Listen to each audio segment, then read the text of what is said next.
Hello everybody and welcome back to Red Eagle Politics. Make sure you like this video down below and subscribe to the channel if you are new. So redistricting is a topic that we have touched on in the past on this channel, possibly not enough, but it's been a very slow process. It's still ongoing, and it's also approaching the end, you could say, because we only have 4 states left that have not completed their new redistricting maps ahead of the midterms, and there's a lot of subject matter that we still have to cover, and Republicans are still dropping the ball in many places across the country. Democrats are dummymandering, which might be able to cancel out some of those adverse effects. And we're going to be getting into it and analyzing more of what's left in this video and just talking about the more recent developments and new maps and some of the more recent litigation that's been taking place. But first, I have to go product mode. I have to tell you guys about our newest sponsor. So roughly 627,000 startups open up each year. Many of them need to be backed by investors, which is a perfect opportunity to grow your own personal wealth while supporting entrepreneurs. Television star and entrepreneur Daymond John and his angel network make being an investor easy. With his new program, you will gain exclusive access to 2 pre-qualified deals every month. You can invest just like $50 and you could change your life if you invest in the right company at the right time. So if you're looking to get your feet wet with investing, you'll love working with Daymond and his Angels and Entrepreneurs Network. Watch the free video on how you can invest in the next big startup by going to getangelrich.com or visiting the link down below. Also, make sure that if you want to invest in my channel, you can do so for 16 cents a day at going to redeaglepatriots.com. Just dropped a new video analyzing the Nebraska primaries that will be coming up. You have 2 opportunities to get rid of rhinos. You could, cleanse out the Nebraska House. 2 out of 3, by the way, of the Nebraska congressmen need to go, and they potentially could go. If you want to watch a video for elaboration, if you want to watch other videos that I've had on, the Hispanic vote or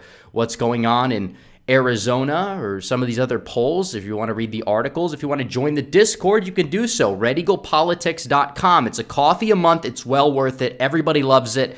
It's great. Probably one of the greatest websites in existence, redeaglepolitics.com. Go there now and sign up. But we have to dive into redistricting. So what's left? We have 4 states that have not released maps just in the preliminary process, because some of the states that have their maps are still in litigation. Some of them are finalized. A lot of them will end up being finalized. It doesn't seem that some maps that are being challenged, such as Texas, are actually going to be changed at the moment. But let's dive into New Hampshire. This is the first map, and either way, Republicans are probably in this environment going to pick up a seat. It seems like the Democrat plan is actually a dummy-mander, arguably could be even better for this midterm than the Republican plan, where you have both of the incumbent Dems would be at risk of losing re-election. The Republican plan, however, creates a more safer Republican seat as well as a Democrat seat that is about as safe as it is now. So both of these maps are solid, especially for New Hampshire.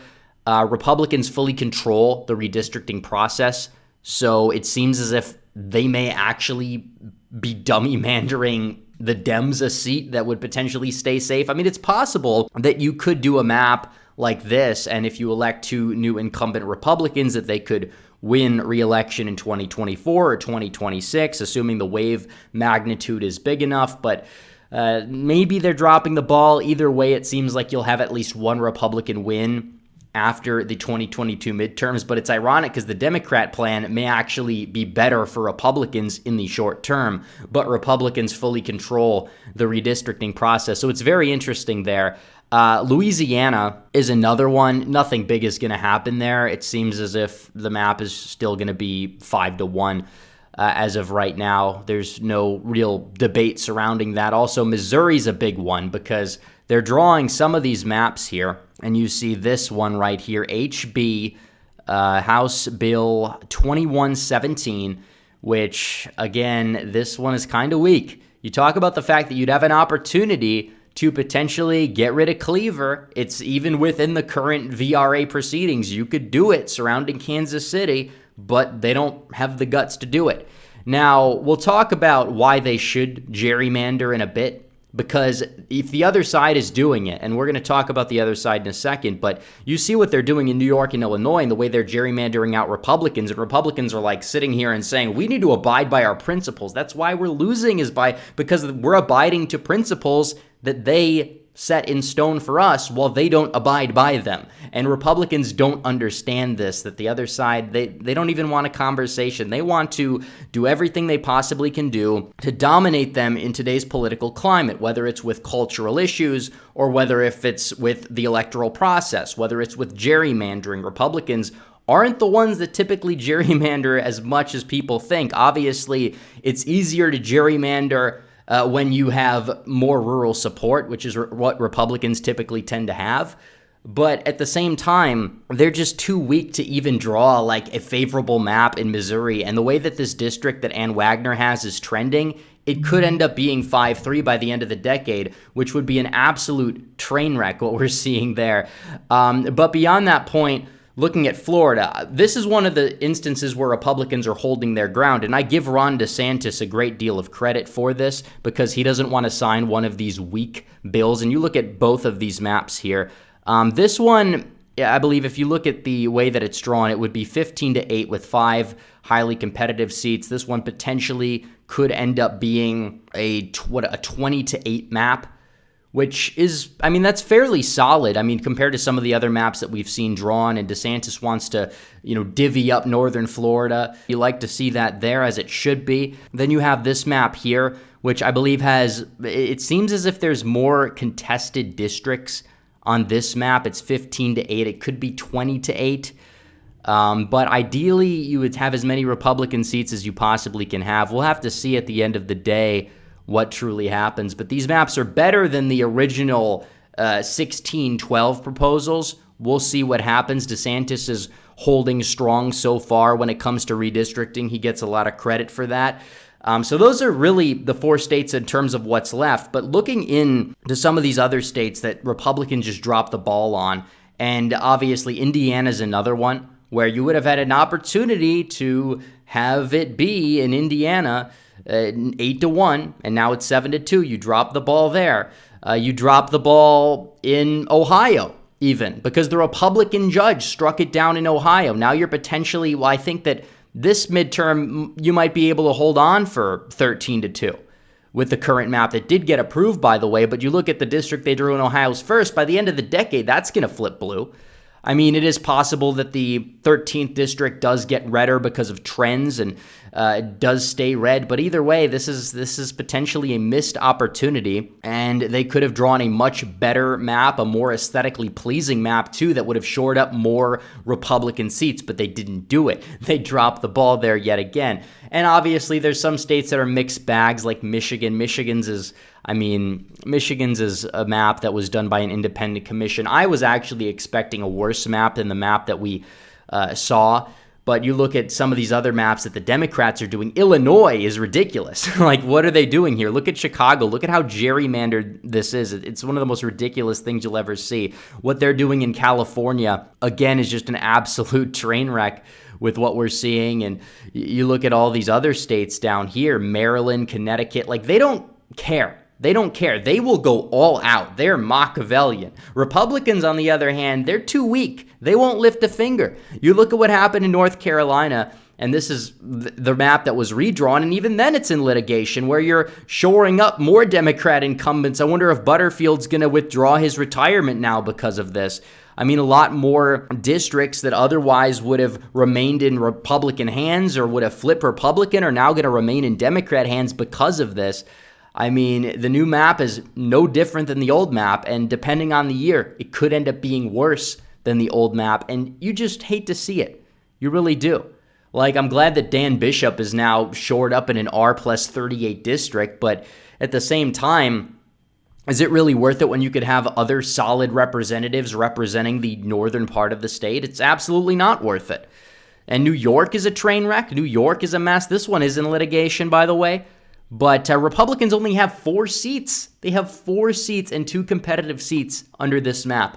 This is the utter state of the Republican Party. And I don't even mind if Democrats want to do this, but just bite back. Like, the only state that really did besides Kansas which I'm glad to see that they did this. They're probably going to have it be 4-0 by the end of the election, but Arizona was pretty solid. It took guts to draw this map where you potentially could have it be 7-2 in Arizona. Obviously, Greg Stanton is somebody who is a powerful incumbent. He may be able to withstand the national environment change, but still, I mean, this was probably one of the better maps we've seen all cycle. And even like maps like Texas, they arguably dropped the ball the way that they were drawing some of these districts, not exactly accounting for trends in the suburbs in South Texas the way that they possibly could have. And it's just a missed opportunity after another. The Republican establishment is so weak. The silver lining in this is that some of these maps, like Ohio, like North Carolina, you may be able to redraw them in the future. We know that North Carolina has Supreme Court elections coming up. I believe they have some of them in 2022. Republicans may get a flip or two on the North Carolina Supreme Court, which is currently controlled by Democrats. Therefore, North Carolina could very well be able to redraw their map and have it be more Republican favorable, which, I mean, that is a silver lining. And when Trump takes power, hopefully if he does appoint better justices this time, or better judges in some of these appellate courts and throughout the country, 2025 and beyond, it's possible that you could potentially see some reworking of the Voting Rights Act as well, which, if you look at New Mexico, by the way, all three of these districts are Latino plurality or majority. You see the same thing happening in Nevada and California, but Republicans in Mississippi can't draw a 4-0 map because of demography, because certain groups have to be protected. Every single group has to be protected demographic-wise other than white people. It's ridiculous. At least be consistent or strip that part of the law altogether. That's all it comes down to. But redistricting is affecting Republicans because they're too weak, and that's the bottom line. Now, Republicans have lost 6 seats, and 6 highly competitive seats have become Democratic-leaning seats, which is not good. I'm not saying Republicans aren't taking back the House. They absolutely will. But if the national environment was hypothetically closer, then they would be at risk of not being able to because of this, and this is a problem. Now, the good news is you look at a place like New Mexico where they drew the districts super Dem favorable, and you look at what's going on in Nevada where the districts were drawn super Dem favorable. All 3 of these could flip. And a lot of these are called dummymanders, where Democrats will draw a map that is supposedly favorable to them, or because of trends, or because of a national environment. It will come back to bite them in the rear end. Same thing with a lot of these Illinois districts that are like D+7, D+5, D+6, D+7, D+4. Like, if the national environment is R+8, which would be the inverse of 2018, you would see all of those seats flip into the Republican column, assuming they ran solid candidates, because it doesn't always come down to partisan lean, but with polarization increasing, I mean, that's a big part of it. So we'll really have to wait and see what happens with the rest of the maps, but it's still sad to see Republicans dropping the ball. We've covered that in the past, but hopefully, moving forward, they can take advantage of the dummymandering. Hopefully, they can redraw the maps when some of the Supreme Courts become more Republican, or if Trump takes over and appoints more conservative judges, hopefully more conservative judges than he appointed last time. We have to really reevaluate the Federalist Society, because a lot of those judges and justices that Trump appointed really didn't back up his agenda the way that they potentially should have. But that's a little bit beside the point. We'll continue to monitor the situation. We'll do another redistricting update, and hopefully when the map finishes, we can start making House predictions. That would be great.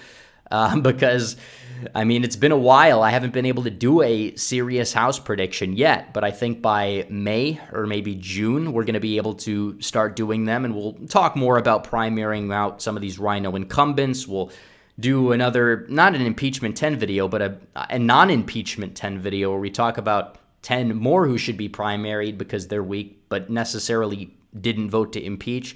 Because obviously you know the Big 10 culprits, but there's a lot more culprits than just those Big 10. Those might be the most prevalent, but there's a lot more. So we'll monitor the situation. But anyways, guys, thanks for watching this video. Please like this video down below, comment down below, subscribe to the channel, hit the bell for notifications so you never miss another video. Follow me on social media. The links are all in the description down below, and join the website as well. So anyways, guys, thanks for watching. Red Eagle out.